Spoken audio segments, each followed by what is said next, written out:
Oh boy, it's a beautiful, happy, sunshiny day in the world of Luggo. And when Luggo's having a nice day, he wants to take a relaxing sit in his thinking chair. Get out! Well, at least babies won't be watching my stuff now. Anyway, today we're going to be talking about...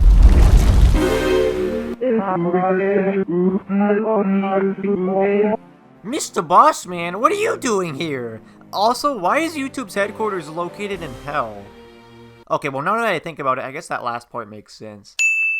Hey, wait, no, I was just saying hell because that's what it's called. Whatever. No,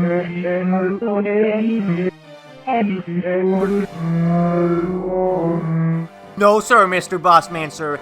It's just, you see, the funny thing about that is... Well, that sucks.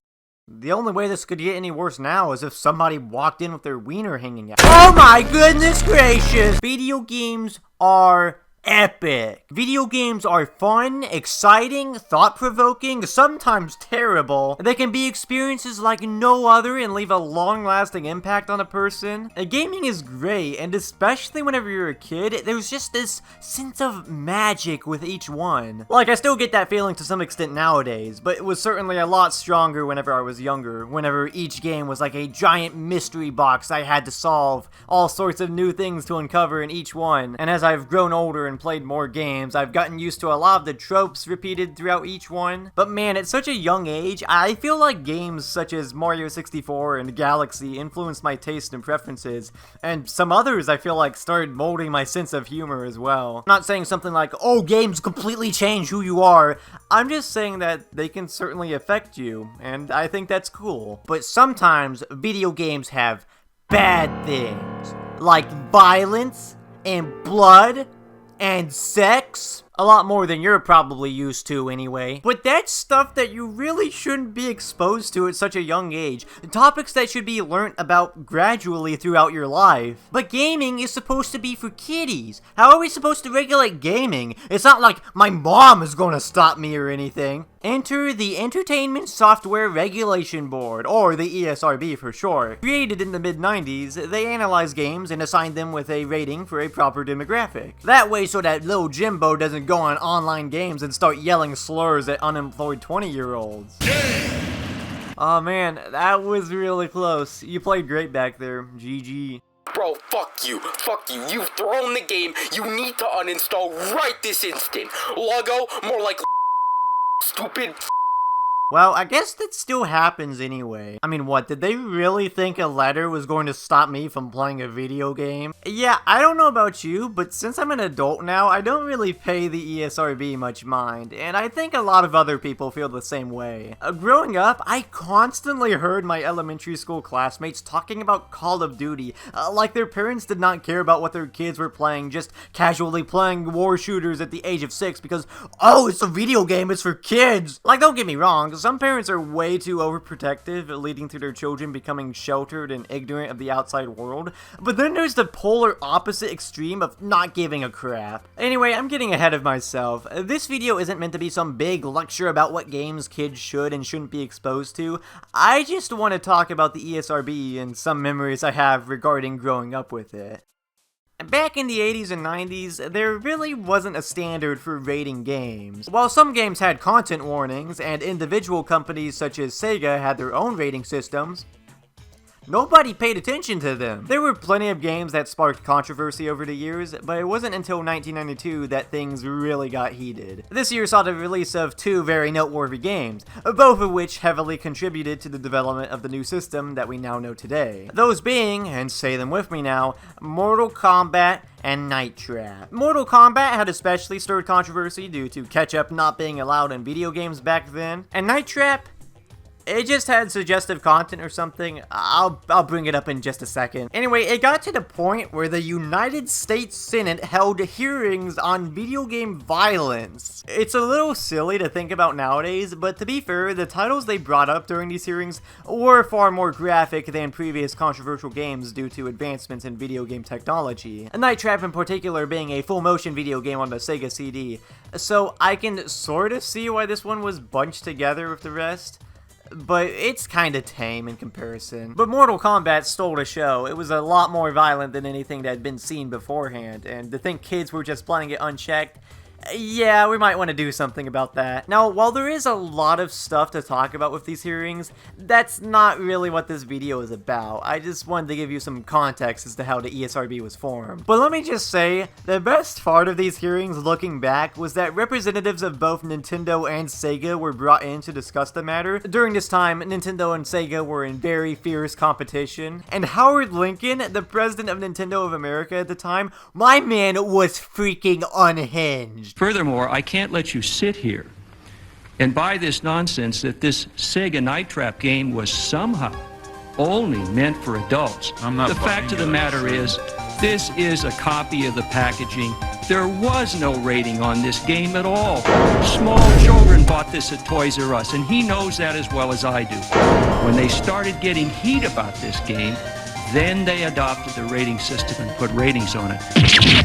There were several of these hearings over the course of the next year, and this eventually led to the creation of the ESRB in 1994. The new system has developed over time, with new ratings being added or revamped until it became what it is today. So every game needs a rating to be released. How the process works is that publishers will send in questionnaires to the ESRB regarding the content in their game, as well as a demonstrational video of said content. After being thoroughly analyzed, the game is given a rating, and it can now be sold. You know, that's actually pretty funny to me that these people never actually play the games, as far as I'm aware. I don't know, I just feel like you're prone to miss or overlook some stuff. Granted, with already existing game series, the ratings they receive can be pretty self-explanatory. I mean, you wouldn't expect a Sonic character to just say bad words, would you? Where's that damn fourth Chaos Emerald? What did you just say? This might sound strange, but I find that some of the ratings are interesting in of themselves. There's the standard ones like E and E10 for everyone, which is self-explanatory, T for teen, older audiences,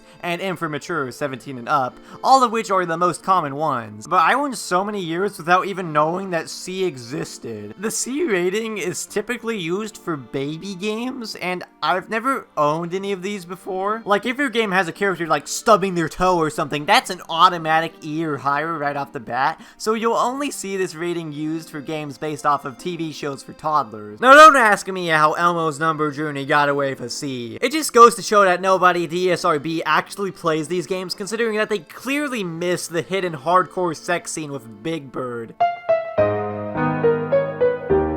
Funny thing I learned while researching for this video, this rating ended up being so rare that in 2018, it was actually retired. I guess we aren't missing that much. Another rating that's actually even more rare is the A rating for adults only, with only 27 games ever being released with the rating. Now, I've never played an A-rated game, mostly because it's just sex, extreme violence, sex, gambling, Violence in movies and sex on TV. oh, and of course, homosexual relationships. Oh wait, that's Russia. The reason why there are so few of these is because for most of them, the target demographic is limited to horny people and nothing more. Chances are you've never seen this rating out in the wild yourself, and that's because retailers refuse to sell them, and every big company doesn't want to distribute them on their platforms, leading to very limited releases. It's practically a ban, so some devs will actually rework their game if it gets an A rating so that they can actually sell it. Other rating systems throughout the world have a similar structure to this, with slight differences, such as Europe's PEGI system, which is pretty much the same as the ESRB, but with a lamer design. Also, there's Sero in Japan. Something I found interesting regarding this one comes from the recent Resident Evil titles. Every title ever since Resident Evil 7 actually gets two versions in Japan, a Sero C and Sero D, C being the equivalent of a teen rating and D being a mature one. In the C versions, various gory scenes are edited. Mutilation in general is completely absent as far as I'm aware. Funnily enough, this actually makes the Sero C version of 7 the fastest way to speedrun the game due to one minor cutscene being removed entirely. The D version, on the other hand, is the version that all of us overseas are familiar with, limb removing intact, which is very epic. I wouldn't have bought them otherwise. See, it's probably pointless to release the C version over here since it'd probably still get an M rating anyway. Meanwhile, Japan is a different place with a different culture, so making small alterations allows the series to reach a wider audience. Those ratings are always really fun to talk about. Lots of small, interesting details to talk about. But as for their actual impact on gaming, aside from the A rating, I think we all know that the ESRB has not stopped the young children from getting their mitts on games they probably shouldn't be playing. Like I said earlier, the kids I knew in elementary school were talking about Call of Duty. Part of the reason why I only ever had a few friends growing up was because everyone else wasn't interested in kiddie Nintendo stuff like I was. Even though this kiddie stuff could actually be mature. I mean, sure, Super Paper Mario getting an E rating is fair and all, but when you realize all of the dark subject matter this game dips its toes into, that rating becomes really freaking hilarious. Though everyone back in the day was always like, oh my goodness, ESRB, why'd you give this game an E rating? It talks about so much dark stuff. But you know, kids media shouldn't be exempt from heavy topics so long as they're handled appropriately. Anyway, back to what I was talking about earlier, my parents were actually responsible whenever it came to what games they let me play, while not being overly strict. Worst case we had was whenever we returned to Gex, because his foul mouth wasn't a very good influence on a bunch of tiny children. Also, something about the opening cutscene always creeped me out as a kid, so yeah, I think I'm kinda glad we got rid of the game. Anyway, back then, my family was a PlayStation family, but then we switched over to Nintendo stuff starting with the GameCube, and it was all fine from there considering that Nintendo was the family-friendly company. But one other funny story about playing games that were too mature for little old Luggo comes from this little-known game called Metal Arms. So basically, one day whenever I was like 9 or something, a friend of my brother brought this game over to our house, and we had a ton of fun playing the multiplayer mode, so the next day I went out to get my own copy with my dad. Anyway, we get home, and they start swearing, and some of it is censored, some of it isn't. I mean, what was I supposed to expect? The only game I played at that point that had a T rating was Super Smash Bros. Melee, and I have no clue why that got hit with a T, while the games with a stripping witch as a playable character got away with an E10. As far as I'm aware, the game wasn't that violent, you know, it's just robots shooting each other, but my dad rose an eyebrow at all of that cussing. Despite that though, he was actually fine with me keeping the game, which nowadays I do appreciate. I mean, I was going to expose myself to movies or games with strong language at some point anyway. I mean, I was in public school for God's sake. Though I'm not really that sure how much of a tame start this would have been. I only ever played the first 2 levels before I returned it because I felt sort of guilty owning it.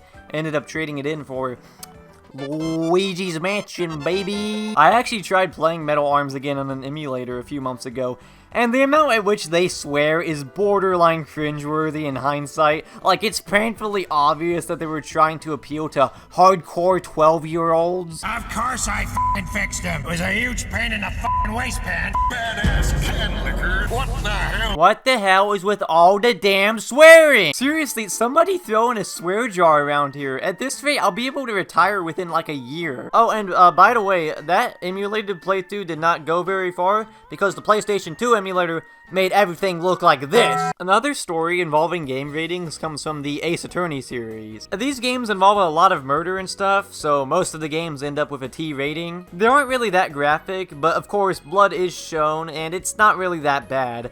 Funnily enough though, the series is actually made with children in mind. Godo in Trials and Tribulations, for example. He's a coffee-loving dude, but originally he was supposed to smoke and drink whiskey. The devs changed his little addiction to coffee instead though, as the other route would have had a negative influence on any kids that ended up playing the game. Despite that, every game in the series is rated T. I mean, to be fair, it was going to end up that way, whiskey or not. Not gonna stop kids from playing them anyway. However, there's actually one exception to this, that being Dual Destinies, which ended up with an M rating. And if you actually play through the game, it's really not much worse than the rest of the series, so that just begs the question, why did this one out of all of them get the big ol' M? I can't find any concrete answer, but it's probably due to some imagery in the final case being a lot bloodier than usual, like we're talking a giant puddle of Kool-Aid up in there. But another theory that I find a lot more interesting embarrassing is that the game got its rating due to the first case involving a courtroom bombing. The game was unfortunately released around the same time as some notable bombings, so that's some pretty bad timing. However, even on the ESRB site, they don't give very strong reasons why this one got an M. Like, this is the kind of stuff you'd see from a T-rated title. So the reason why I got this rating is sort of up in the air. I remember hearing a lot about this series over the years, and I always wanted to play the games, but since Dual Destinies was only released digitally over here and my age set on my Nintendo account wasn't old enough, I couldn't access the page for it on the eShop for the longest time. I eventually played it in late 2020, and it's no doubt the most tame M-rated game I've ever played. Still makes for an interesting discussion though. You know, on that note, and this is sort of embarrassing, I remember for the longest time I couldn't play Earthbound on my Wii U without first typing in some parental pin. I think it had something to do with the age set on my Nintendo account, like with Dual Destinies. Oh, and you know something really weird? Earthbound was originally released as a KA title, Kids to Adults, which we now know as E for Everyone. But modern re-releases of the title are now rated T. And don't get me wrong, the T rating makes sense considering its crude humor, suggestive themes, and mild blood. I don't remember that. I mean, this game has parts that freak some poor little kids out, but that makes me wonder, how the fuck the ESRB overlooked all this stuff the first time they rated it? Granted, both the ratings it received were given several years apart, and society has changed a lot since then. So I guess what's acceptable for kids back then isn't as acceptable nowadays? I mean, I don't know. That's a rough topic to get into. But you know, I like how Earthbound as well as the whole Mother series helped me dip my toes into some weird, unfamiliar, and sometimes scary territory. It always felt like those games partially had a theme of growing up, and you know, I find it quite fitting that I feel like I grew up with them. And around the same time, I started playing other games with darker storytelling, naughty words, and blood and death and such. Oh, and I remember playing Team Fortress 2 in like 2015 whenever I was like 13, and I didn't know it was M-rated even though there were body parts flying everywhere like my birthday party. And I know I made it a point earlier that kids shouldn't really play shooters at a young age, but I was a hell of a lot older than the children I'd see play COD, and I was at least a little more mature. Okay, not really. But also, TF2 is way more casual, and I'd already been in watching more mature films and stuff at this point. I mean, I was growing up, and playing this felt like a great big payoff. Like the perfect mix of fresh gameplay and content I was unfamiliar with, but still having charm like the games I grew up playing. And then a few years later, I ended up playing Lisa out of curiosity, and yeah, that game really got under my skin. I was like 16 whenever I played this one, and it had so many moments that freaked me out or made me feel uncomfortable. Now that was definitely a much bigger jump in violence and dark material than I normally did, to the point where the last hour or so of the game was so terrifying that I was legit up till 3 in the morning unable to sleep, thinking about what horrible things I just witnessed. It was just so scary to me that it made me never want to play the game ever again. And then I played it 2 more times, and I feel like since then, I've been able to handle just about everything thrown my way. And nowadays, whenever I play a dark game, it feels more like I just acknowledge that it's dark and it never actually gets to me. My balls have turned into titanium over the years, and it's just because I've gradually been introduced to more mature stuff over time. Last year, I played a lot of survival horror stuff, and those games are typically M-rated, and I wasn't really all that bothered by the gore and whatnot. Several years ago, I never saw myself playing any of these because I didn't think I'd be brave enough to finish any of them. But after playing enough games with scary theming, I felt like I could play horror games, and as I played more and more of them, I started growing more tolerant to horror stuff in general, and I've come to learn that maybe I'm not such a ballless bum after all. I think it's because I grew up with the appropriate content, then I'd take a big step into some uncharted territory as I got older and learned more about life. And now, I think I'm ready for just about anything. And you know, some stupid 50-year-olds will spout baseless bullcrap about how video games desensitize you to violence and can give you the willpower to shoot up your local McDonald's. No, that's not what I've been talking about. And if someone did kill somebody else because of a game, then that's a mental health issue and not the game's fault. And if you're so concerned about a situation like that, then maybe you should actually pay attention to the letter in the bottom left corner of the cover for the game you're buying for your kid. You know, this video originally was going to just talk about various rating systems, like Peggy, or the funny people in Russia who gave Stardew Valley and Miitopia 18+ ratings for gay stuff. And like, Russia, Russia! Russia! But it's actually really cool to see how I slowly broadened my horizons as I grew older and more mature. I've always encouraged people to go outside their comfort zone and try out some cool-ass games, and it's crazy to think that despite the rating system being designed to limit what you should play, it never really had a negative impact on me personally. And whenever I got to learn more about dark subject matter, or more mature games, as silly as it may sound, there was a special feeling to it. Whenever I was 13, I'd always convinced myself that I was mature. And then I turned 14 and realized I was stupid and now I'm actually mature. And then I turned 15, and this sort of continued until I was 17 and realized that I was always stupid and probably always will be stupid. But you know, that's okay, it's fine. I've still got room to grow, and growing and learning is exciting. Learning and experiencing new things, new games, and just thinking about all the stuff I'd already experienced and how it affected me, it's really special. And as I grew older, I could learn about more games and understand and handle their themes better. So even to this day, gaming is still exciting. I don't know if anything I just said makes any sense, but basically, I sorta didn't mind growing up with the ESRB. I don't know about you, but I think it affected the way I experienced video games for the better. Well, it's been Logo, and thank you very much for watching.